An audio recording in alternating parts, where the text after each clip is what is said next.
Assalamualaikum warahmatullahi wabarakatuh. Perkenalkan, nama saya Artin Mileani, NIM 1805520132. Di sini saya akan mempresentasikan atau menjelaskan tentang akuntansi perbankan dengan penyaluran dana bank. Nah, di penyaluran dana bank ini ada 3 prinsip. Yang pertama ada prinsip jual beli, yang di dalamnya itu ada akad murabahah dan akad salam. Dan yang kedua ada akad investasi. Di akad investasi kita akan bahas akad mudharabah dan akad musyarakat. Dan yang ketiga itu ada akad sewa. Kita akan bahas tentang akad ijarah. Oke, selanjutnya mari kita bahas satu persatu. Ada prinsip jual beli. Di prinsip jual beli yang pertama ada akad murabahah. Akad murabahah ini memiliki pengertian yaitu jual beli barang dengan harga jual sebesar biaya perolehan ditambah dengan keuntungan atau margin yang telah disepakati antara penjual dan pembeli. Nah, di sini si penjual ini wajib atau harus memberitahukan biaya perolehan barang tersebut kepada si pembeli. Nah, di akad murabahah ini dapat dilakukan secara tunai maupun secara tangguh ataupun kredit. Nah, di sini tuh penjual dapat meminta uang muka kepada si pembeli. Untuk itu uang muka menjadi bagian dari pelunasan piutang jika akad murabahah telah disepakati. Nah, namun apabila si pembeli ini menggunakan hak khiarnya untuk membatalkan transaksi, maka si uang muka tersebut dapat dijadikan atau dapat digunakan untuk menutupi suatu kerugian penjual karena telah dibatalkannya suatu transaksi tersebut. Namun apabila uang muka yang diterima oleh si penjual ini lebih kecil daripada kerugian yang ditanggungnya, maka si penjual ini dapat meminta uang atau meminta kekurangan kepada si pembeli. Namun sebaliknya, jika uang tersebut nilainya lebih besar daripada kerugian, maka si penjual ini harus mengembalikan sisa dari uang muka tersebut. Dan di akad murabahah ini, jika si pembeli ini dapat melunasi hutangnya dalam jangka waktu yang telah ditentukan, maka si penjual ini dapat memberikan potongan ataupun diskon kepada si pembeli. Namun jika memberikan diskon atau potongan ini tidak boleh mensyaratkan apapun, karena untuk menghindari suatu riba. Ketentuan syariah dalam akad murabahah ini sudah terlampir dalam Al-Quran dan Al-Hadis. Di Al-Quran itu ada Quran Surat An-Nisa ayat 26, Quran Surat Al-Baqarah ayat 280, Quran Surat Al-Ma'idah ayat 1, dan Quran Surat Al-Baqarah ayat 275.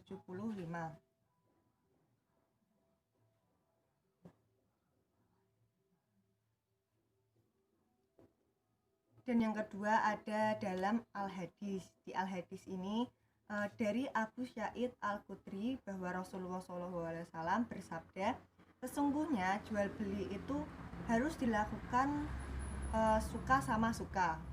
Quran Surat Al-Baihaqi, Ibnu Majah, dan Sahih menurut Ibnu Hibban. Kemudian ada penundaan pembayaran yang dilakukan oleh orang mampu adalah suatu bentuk kezoliman.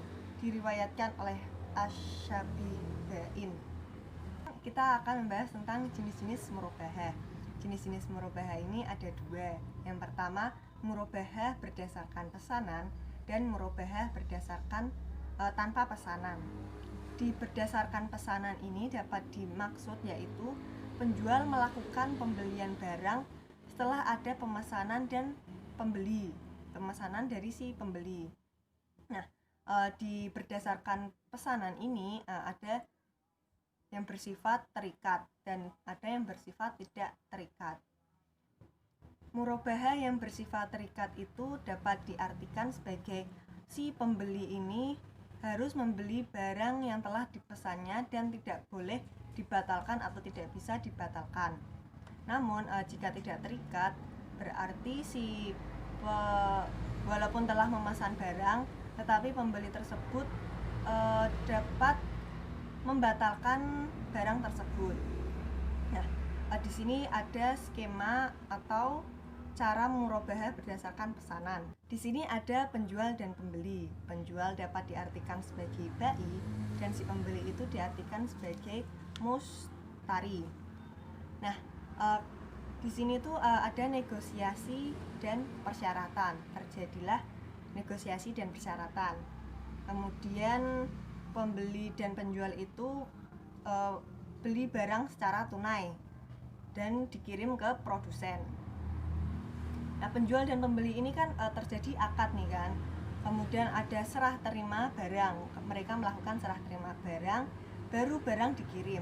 Setelah barang dikirim, maka si pembeli ini wajib membayar kewajibannya. Dan yang kedua itu ada murabahah tanpa pesanan. Di murabahah tanpa pesanan itu bersifat tidak mengikat. Murabahah ini dilakukan tidak mengikat ada yang pesan atau tidak, sehingga si penjual ini harus menyediakan barang yang dilakukan sendiri. Di sini ada skema tentang murabahah tanpa pesanan. Di sini ada penjual sebagai bai dan pembeli sebagai mustari. Penjual dan pembeli ini terjadi sebuah akad. Karena setelah terjadi akad, maka si barang ini penjual memberikan barang kepada si pembeli dan pembeli melakukan pembayaran biaya perolehan dan margin atau keuntungan. Kemudian kita akan membahas tentang rukun dan ketentuan murabahah.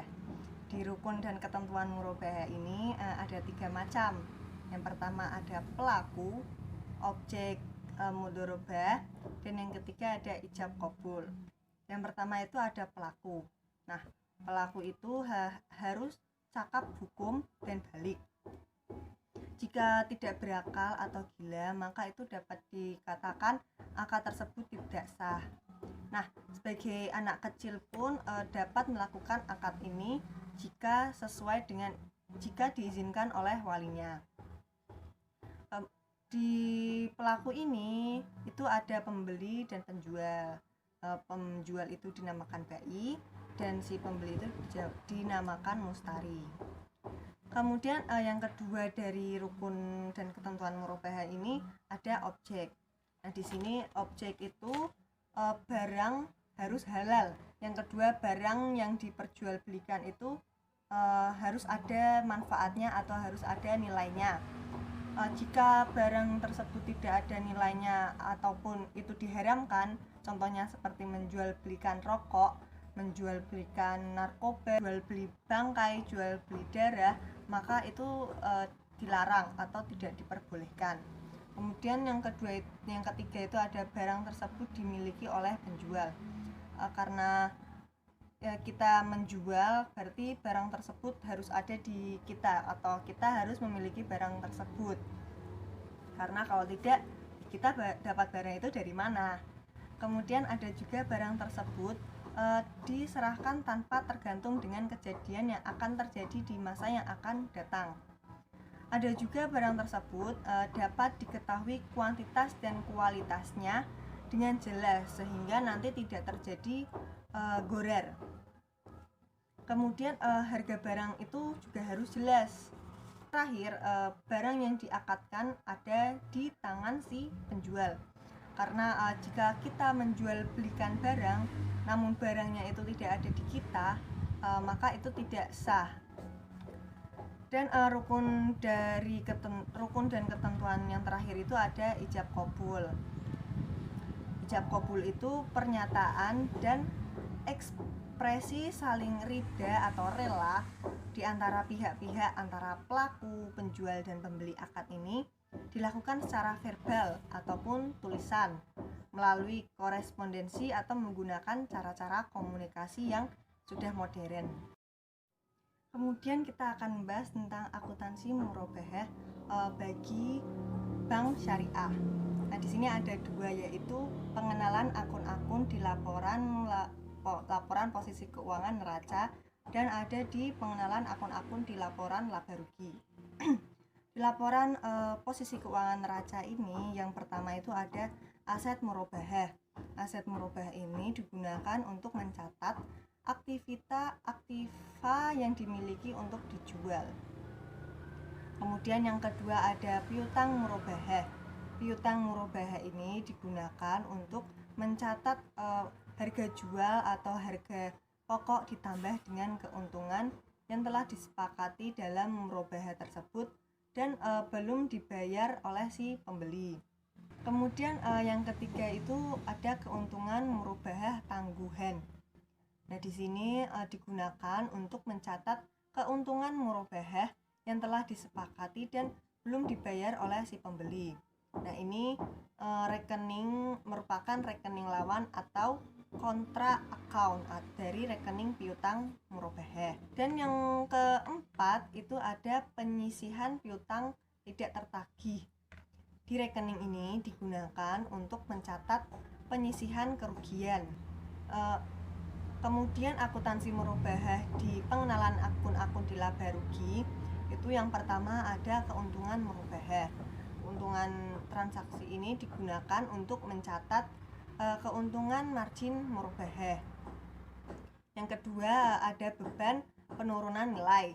Di sini digunakan untuk mencatat kerugian aset murabahah yang dimiliki oleh bank syariah sebagai penjual sebelum dilakukan penjualan kepada si pembeli. Kemudian ada juga yang ketiga itu pendapatan operasional lainnya.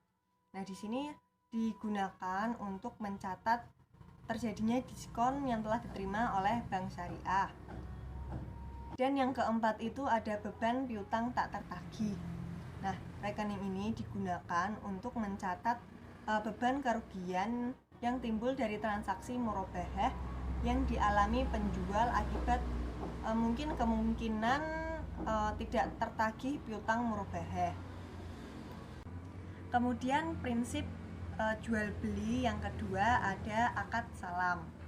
Nah, di akad salam ini salam sendiri berasal dari kata as-salaf yang artinya pendahuluan. Kenapa bisa disebut pendahuluan? Karena pemesanan barang, pembayaran uangnya itu dilakukan di muka. Nah, pengertian dari akad salam itu yaitu transaksi akad jual beli yang pembayarannya terjadi di awal, namun penyerahan barangnya itu terjadi di hari berikutnya. Alat pembayaran modal ini dapat berupa uang tunai, barang, atau manfaat, tetapi tidak boleh berupa piutang, tidak boleh secara cicil ataupun tangguh. Kemudian manfaat transaksi salam ini bagi si pembeli yaitu adanya jaminan memperoleh barang dalam jumlah dan kualitas tertentu pada saat ia membutuhkan dengan harga yang disepakati di awal. Sementara manfaat bagi si penjual itu diperolehnya dana untuk melakukan aktivitas produksi dan memenuhi sebagian kebutuhan hidupnya. Kemudian ada beberapa manfaat dari akad salam. Yang pertama itu ada dari petani. Nah, di sini skema di salam ini mempunyai manfaat yang sangat besar bagi seorang petani. Kenapa? Karena petani ini akan memiliki cukup modal dalam membiayai kebutuhannya dalam memproduksi barang pertaniannya. Nah, di sini petani maka akan termotivasi atau akan meningkatkan kinerjanya dalam melakukan atau meningkatkan kapasitas produknya. sehingga hasil pertanian nanti akan menjadi meningkat. Dan hasilnya itu pun bisa digunakan untuk memenuhi kebutuhan pembeli, juga bisa untuk memenuhi kebutuhan si petani tersebut dalam kehidupan sehari-harinya untuk dikonsumsi. Kemudian ada manfaat dari pemerintah. Nah, dari pemerintah ini skema Salam memiliki manfaat untuk mencapai target-target dalam mendorong peningkatan cadangan pengadaan produk pertanian. Kemudian ada juga bagi perusahaan. Bagi perusahaan ini berpotensi untuk meningkatkan efisiensi dan penilai penjualan produk pertanian. Di sini pengusaha juga memiliki produk pertanian dengan harga yang relatif lebih tinggi daripada harga pasar, lebih terjangkau daripada harga pasar. Jika si pengusaha ini mendapatkan harga yang lebih relatif besar dari harga pasar, maka ia akan memperoleh keuntungan atau margin yang tinggi juga. Kemudian ada juga manfaat bagi bank syariah. Nah, di bank syariah ini pembeli kan membayar uang muka di awal. Ini maka bank syariah ini akan terlepas dari resiko kegagalan si pembeli dalam membayar hutangnya. Ketentuan syariah. Ketentuan syariah itu ada dalam Al-Quran surat Al-Ma'idah ayat 2 dan ada dalam Al-Hadis yang berbunyi barang siapa yang melakukan salam, hendaknya ia melakukan dengan takaran yang jelas dan timbangan yang jelas pula untuk jangka waktu yang diketahui. Quran surat Hadis riwayat Bukhari Muslim. Nah, di akad salam ini harga barang pesanan yang sudah disepakati tidak dapat berubah. Apabila barang yang dikirim ini tidak cocok atau tidak sesuai dengan keinginan kita atau sesuai dengan kesepakatan yang telah terjadi, maka pembeli ini boleh melakukan khiyar, yaitu memilih apakah masih dilanjut transaksi tersebut atau dibatalkan atau diberhentikan. Untuk menghindari suatu kerugian ini, pembeli boleh meminta jaminan dari si penjualnya. Nah, di akad salam ini ada hal-hal yang dapat membatalkan akad. Yang pertama itu barang yang dipesan itu tidak tersedia saat waktu penyerahan, maka itu bisa terjadi batal. Kemudian barang yang dikirim cacat dan tidak sesuai dengan yang telah disepakati di awal kesepakatan. Dan ada juga barang yang dikirim kualitasnya lebih rendah dan pembeli memilih untuk menolak atau membatalkan akad, maka akad salam dapat diartikan dibatalkan sepenuhnya. Kemudian ada jenis-jenis salam. Jenis-jenis salam itu ada dua. Yang pertama ada salam adalah transaksi jual beli di mana barang yang diperjualbelikan itu belum ada ketika transaksi terjadi.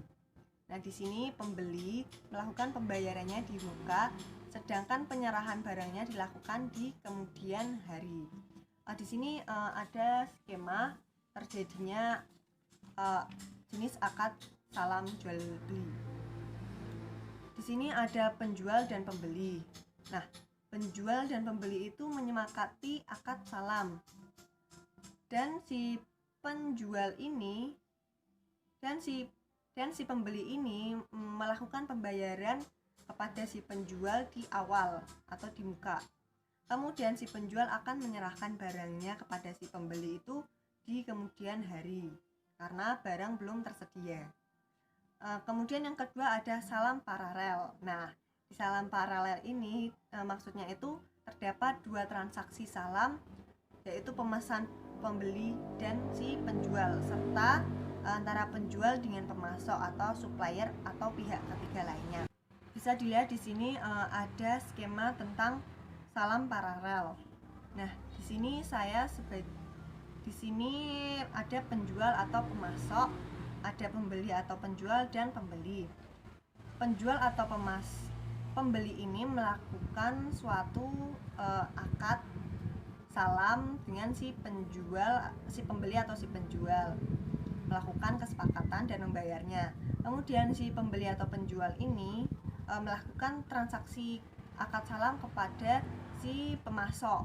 Maka si pemasok akan mengirimkan barang ke pembeli atau penjual dan akan mengirimkan si pembeli. Jadi berparalel, ada pihak ketiga.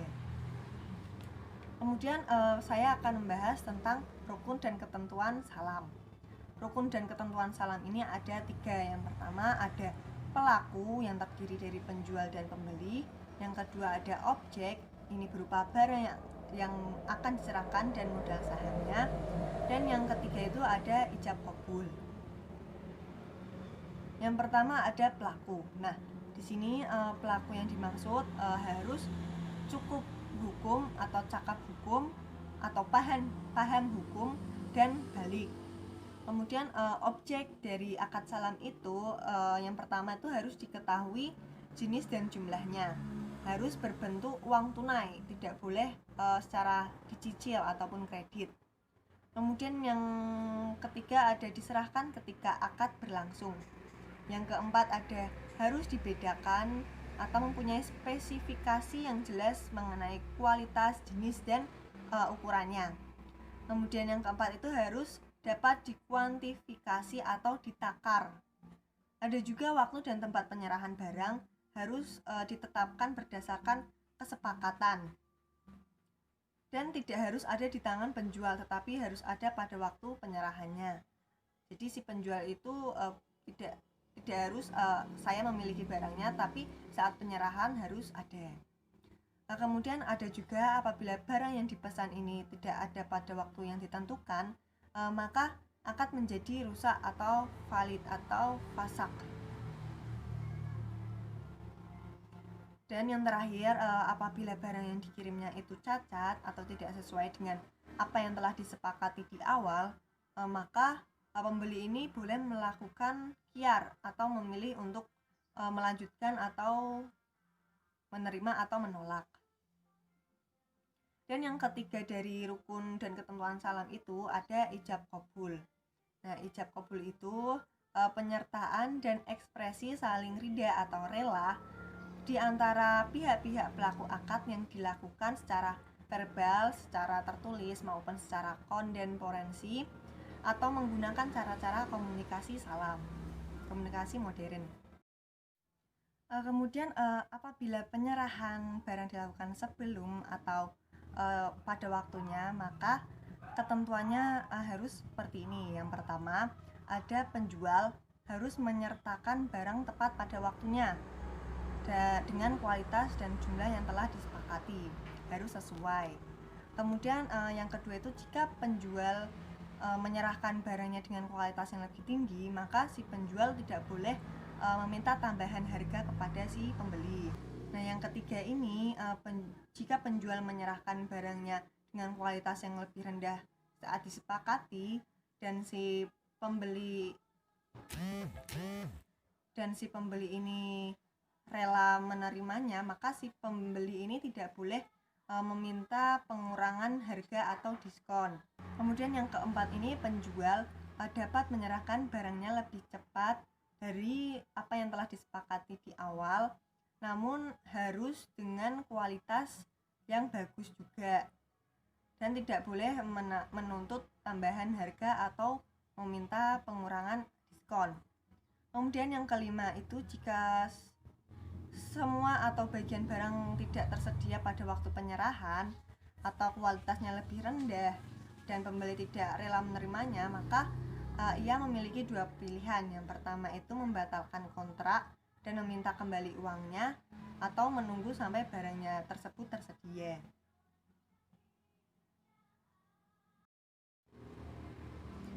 Kemudian di penyaluran dana yang kedua itu ada prinsip investasi. Nah, di prinsip investasi ini kita akan bahas dua. Yang pertama ada akad mudharabah dan yang kedua itu ada akad musyarakah.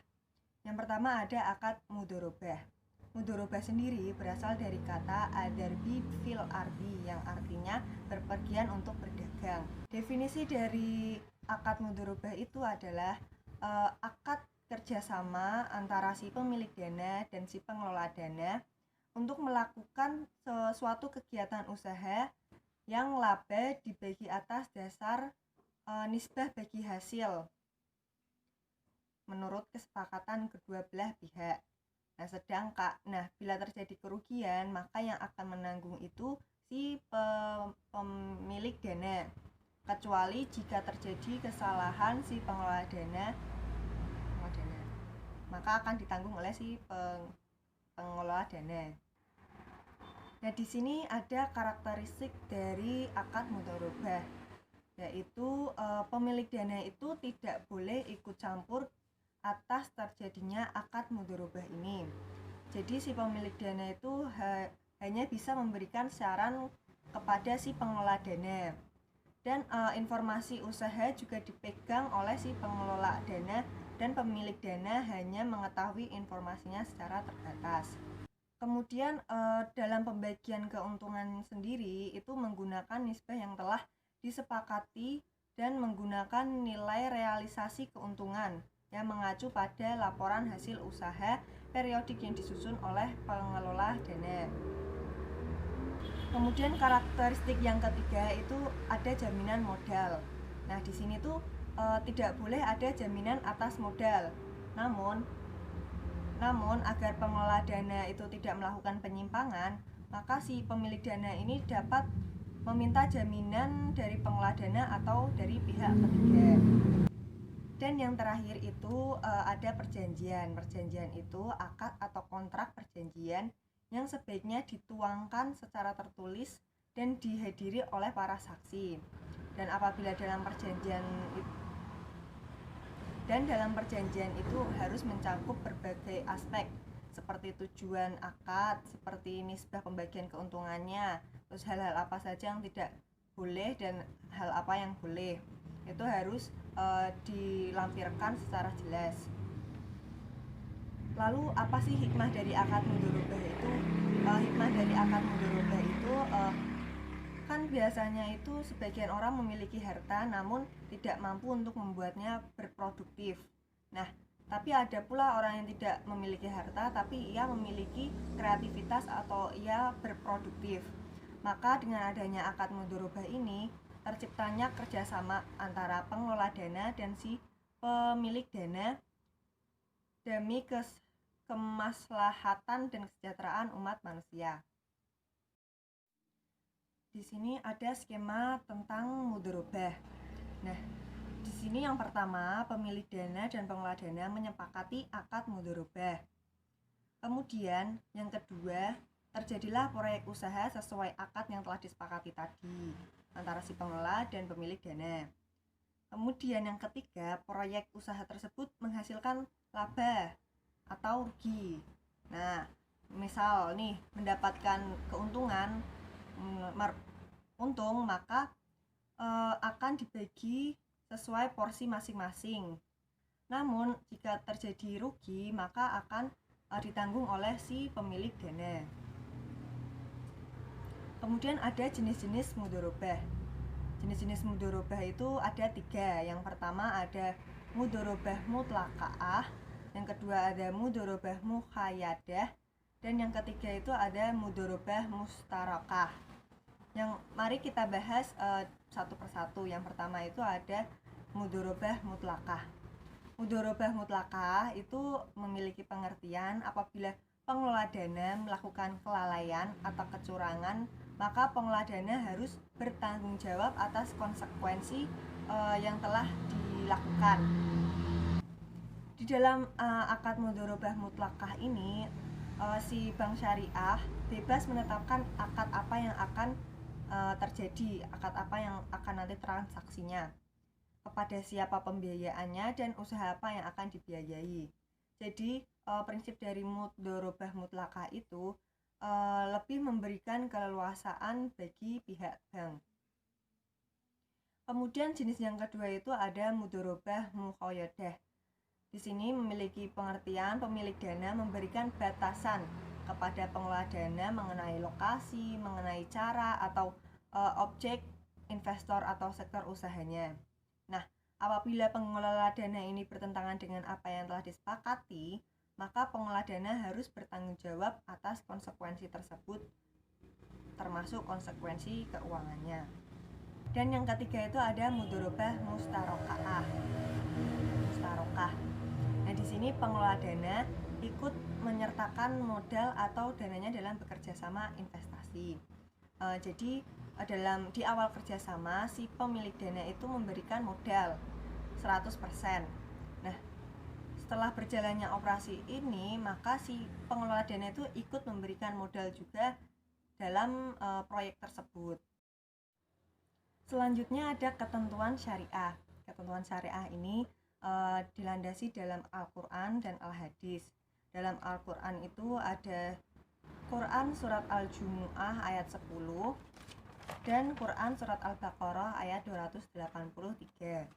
Dan yang di hadis itu ada dari Salib bin Su'aib rahiyallahu anhu bahwa Rasulullah SAW bersabda, 3 hal yang di dalamnya terdapat keberkahan, yaitu jual beli secara tangguh, mukhorodah, dan mencampur adukan dengan tepung untuk keperluan rumah, bukan untuk dijual. Selanjutnya ini ada rukun dan ketentuan mudharabah. Di sini rukunnya ada 4. Yang pertama ada pelaku, yang kedua ada objek, yang ketiga ijab kabul, dan yang keempat ada nisbah keuntungan. Nah, di pelaku ini sendiri harus cakap hukum dan harus balik. Kemudian pelaku akad mudharabah dapat dilakukan sesama atau dengan non-muslim. Dan yang terakhir itu pemilik dana tidak boleh ikut campur dalam pengelola usaha, tapi ia boleh mengawasinya. Selanjutnya objek dari mudharabah itu berupa modal dan kerja. Dan yang ketiga ada ijab qabul. Ijab qabul itu merupakan pernyataan dan ekspresi saling menerima atau rela di antara pihak penjual dan pembeli, akad yang melakukan secara verbal, tertulis, atau korespondensi, atau menggunakan cara-cara komunikasi dengan modern. Kemudian yang keempat ada nisbah keuntungan. Kemudian prinsip investasi yang kedua ada akad musyarakah. Nah, di akad musyarakah ini memiliki pengertian yaitu akad kerjasama di antara para pemilik dana yang menggabungkan dananya dengan tujuan untuk mencari keuntungan. Nah, di sini tuh modal yang disetorkan harus digunakan untuk mencapai tujuan yang telah ditentukan atau yang telah ditetapkan bersama, dan tidak boleh digunakan untuk kepentingan pribadi atau dipinjamkan kepada pihak lain tanpa izin dari mitra yang lainnya. Nah, di sini semua mitra tuh harus memberikan kontribusi dan menjadi wakil dari mitra yang lainnya, serta sebagai agen untuk usaha kemitraan tersebut. Kemudian jenis-jenis dari akad musyarakah. Nah, akad musyarakah ini jenisnya ada 2 sesuai dengan PSAK. Yang pertama itu ada musyarakah permanen dan yang kedua ada musyarakah menurun. Yang pertama ada musyarakah permanen. Musyarakah permanen ini memiliki arti yaitu mempunyai ketentuan bagian modal dari setiap mitra jumlahnya tetap sampai akhir ahad. Contohnya misal A bermodal 50 juta dan B modal 50 juta. Nah, akad itu akan sama, masing-masing harus tetap sama 50 juta sampai akhir akad tersebut. Kemudian yang kedua ada musyarakah menurun. Musyarakah menurun ini memiliki maksud yaitu musyarakah yang mempunyai ketentuan bagian modal salah satu mitra akan dialihkan secara bertahap kepada mitra lainnya. Nah, di sini misalnya itu mitra A bermodal 50 juta dan B modal 20 juta. Nanti setelah beberapa saat kemudian atau setelah berjalannya waktu, maka si B ini bisa mengalihkan modalnya ke si A, 20 jutanya ke si A. Kemudian ada rukun dan ketentuan syariah. Di sini yang pertama itu ada pelaku, yang kedua ada objek, yang ketiga ada ijab qabul, dan yang keempat itu ada nisbah keuntungan. Nah, yang pertama itu ada pelaku. Pelaku di sini itu dimaksud para mitra. Kemudian pelaku ini harus cakap hukum dan balik. Kemudian yang kedua itu ada objek musyarakah. Objek musyarakah itu ada modal dan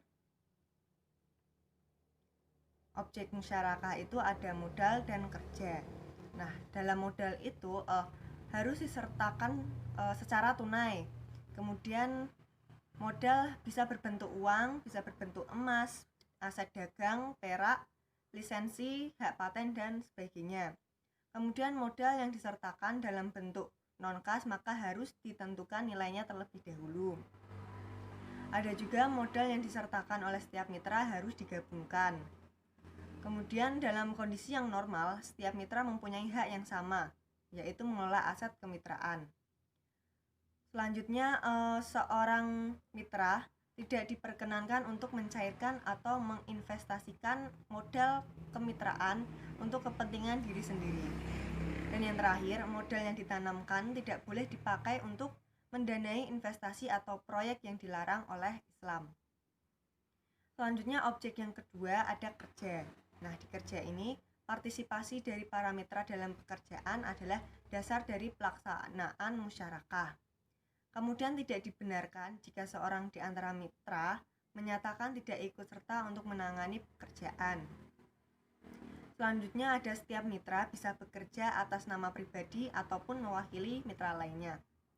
Dan yang terakhir, para mitra harus melaksanakan usaha sesuai dengan syariah Islam. Selanjutnya rukun yang ketiga ada ijab qabul. Ijab qabul itu merupakan pernyataan atau ekspresi saling ikhlas atau rela di antara para pihak pelaku akad yang dilakukan secara tertulis, verbal, dengan melalui korespondensi atau berbagai cara komunikasi modern. Selanjutnya yang keempat dari rukun ada nisbah keuntungan. Nisbah keuntungan ini dibutuhkan untuk pembagian keuntungan dan juga harus disepakati oleh para mitra di awal akad. Yang kedua itu ada perubahan nisbah, harus didasarkan pada kesepakatan pihak yang terlibat di dalamnya. Dan yang ketiga, keuntungan harus bisa dikuantifikasikan dan juga ditentukan apa yang menjadi dasar perhitungan keuntungan tersebut. Dan yang terakhir, ini diperbolehkan untuk mengalokasikan keuntungan bagi pihak ketiga, misalnya disumbangkan untuk organisasi kemanusiaan atau untuk cadangan. Kemudian ada ketentuan syariat dalam akad musyarakah ini. Yang pertama itu ada dalam Al-Quran. Yang pertama ada dalam Al-Quran surat An-Nisa ayat 12. Kemudian Quran surat 1 ayat 24. Selanjutnya kalau dalam As-Sunnah ini akad musyarakah ada dalam pertolongan Allah tercurah atas dua pihak yang berserikat sepanjang keduanya tidak saling berkhianat. Ini ada dalam hadis riwayat Muslim. Selanjutnya bagaimana berakhirnya akad musyarakah ini? Berakhirnya akad musyarakah ini terjadi apabila seorang dari mitra menghentikan akad, salah seorang dari mitra hilang akal atau meninggal dunia, dan modal dari musyarakah habis ataupun hilang, maka ini akan menjadi berakhirnya akad musyarakah. Jika salah seorang mitra keluar dari kemitraan baik dengan cara mengundurkan diri ataupun meninggal dunia ataupun hilang akal, maka kemitraan tersebut bisa diartikan bubar atau sudah tidak ada. Kemudian penyaluran dana bank yang ketiga ada prinsip sewa. Nah, di prinsip sewa itu ini kita akan bahas tentang akad ijaroh. Nah, akad ijaroh itu memiliki pengertian yaitu akad pemindahan hak guna atau manfaat atas suatu barang ataupun jasa dalam waktu tertentu dengan pembayaran upah sewa. Nah, tanpa diikuti dengan pemindahan kepemilikan atas barang itu sendiri. Nah, di sini dapat dimaksud ijarah itu mengambil manfaat atas suatu barang atau jasa dengan jalan pergantian. Contoh dari manfaat ini, yang pertama itu ada manfaat yang berasal dari aset seperti rumah ataupun bangunan untuk ditiduri. Kemudian ada mobil untuk dikendarai. Dan yang kedua, manfaat yang berasal dari hasil karya seseorang, seperti hasil karya insinyur, seperti hasil karya arsitektur, bangunan, tukang tenun, tukang jahit, dan lain-lainnya. Kemudian yang ketiga itu ada manfaat yang berasal dari skill atau keahlian individu, seperti pekerja kantor, pembantu rumah tangga, dan lain-lainnya. Nah, di sini dalam akad ijarah itu ketentuan syariah diatur dalam Al-Quran dan As-Sunnah. Yang dalam Al-Quran itu ada surat Az-Zukhruf ayat 32, ada surat Al-Baqarah ayat 233, dan ada surat Al-Maidah ayat 1 dan surat An-Nisa ayat 29. Kemudian yang kedua ada As-Sunnah. Rasulullah Shallallahu Alaihi Wasallam bersabda, "Berbekamlah kamu, kemudian berikanlah olehmu upahnya kepada tukang bekam itu." Hadis riwayat Bukhari dan Muslim. Yang kedua dari sahabat Ibnu Umar radhiyallahu anhu, Rasulullah SAW bersabda, "Berikanlah upah kerja sebelum keringatnya kering." Selanjutnya ini ada dari jenis-jenis ijarah. Jenis-jenis ijarah itu ada 3. Yang pertama itu berdasarkan objek yang disewakan. Yang kedua ada berdasarkan PSAK nomor 107. Dan yang ketiga jual dan sewa kembali, sell and lease back, atau transaksi jual dan ijarah. Mari kita bahas yang pertama itu dari berdasarkan objek yang disewakan. Berdasarkan objek yang disewakan pun dibagi menjadi 2. Ada ijarah yang berhubungan dengan sewa aset atau properti, dan ada ijarah yang berhubungan dengan sewa jasa. Ijarah yang berhubungan dengan sewa atau aset properti itu memiliki pengertian memindahkan hak untuk memakai dari aset atau properti tertentu kepada orang lain dengan imbalan biaya sewa. Dan yang kedua itu ijarah yang berhubungan dengan jasa sewa, yaitu memperkerjakan seseorang dengan upah sebagai imbalan jasanya. Kemudian jenis ijarah yang kedua itu ada berdasarkan PSAK nomor 107. Di sini dibagi menjadi 2. Yang pertama ada ijarah adalah akad pemindahan hak guna manfaat atas suatu aset atau jasa dalam waktu tertentu dengan pembayaran upah atau sewa tanpa diikuti dengan pemindahan kepemilikan atas aset itu sendiri. Kemudian yang kedua itu ada ijarah muntahiyah bitamlik. Ini merupakan ijarah dengan akad janji dari pemberi sewa berupa perpindahan kepemilikan objek ijarah pada saat tertentu. Nah, dasar hukum dari ijarah muntahiyah bitamlik ini sebagaimana hadis yang diriwayatkan oleh Imam Ahmad rahimahullah ta'ala dari sahabat Abdul bin Mas'ud radhiyallahu anhu, di mana Rasulullah SAW bersabda, Rasulullah melarang 2 bentuk akad sekaligus dalam suatu objek. Nah, perpindahan kepemilikan ini dapat dilakukan melalui yang pertama ada hibah, dan yang kedua itu ada dari penjualan. Selanjutnya ada jual dan sewa kembali, lease and sell and lease back.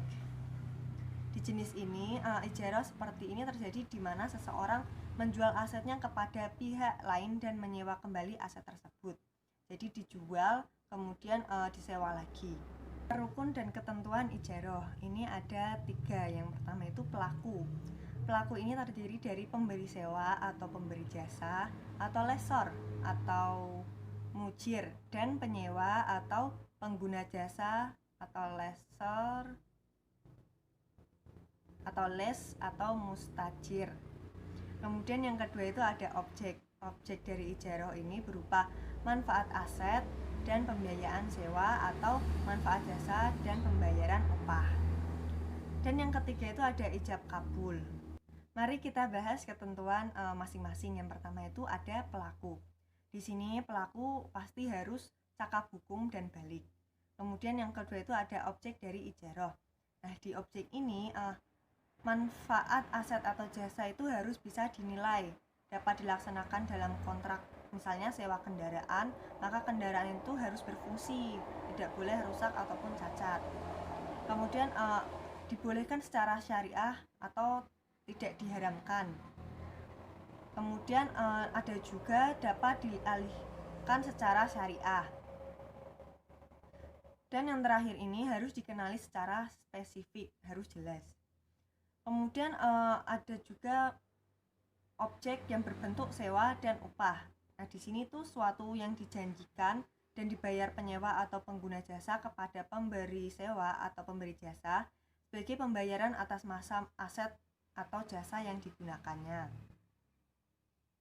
Dan yang terakhir itu ada ijab qabul. Nah, ijab qabul itu pernyataan atau ekspresi rela antara si pihak-pihak pelaku akad yang dilakukan secara verbal, tertulis, dan korespondensi atau menggunakan cara-cara komunikasi secara modern. Lalu apa sih perbedaan ijarah dengan leasing? Nah, di sini yang pertama itu ada objek. Kalau di ijarah itu masa manfaat barang dan jasa. Namun kalau di leasing itu hanya barang saja. Kemudian yang kedua ada metode pembayaran. Kalau dalam ijarah itu tergantung atau tidak tergantung pada kondisi barang atau jasa yang disewa. Namun pada leasing itu tergantung pada barang atau jasa yang disewanya. Kemudian yang ketiga itu perpindahan kepemilikan. Kalau di ijarah itu tidak ada perpindahan kepemilikan. Namun kalau di leasing itu tidak ada transfer kepemilikan. Jadi seperti itu materi yang bisa saya sampaikan, presentasi yang bisa saya berikan. Semoga ilmu ini bisa bermanfaat bagi teman-teman yang mendengarkan. Terima kasih. Wassalamualaikum warahmatullahi wabarakatuh.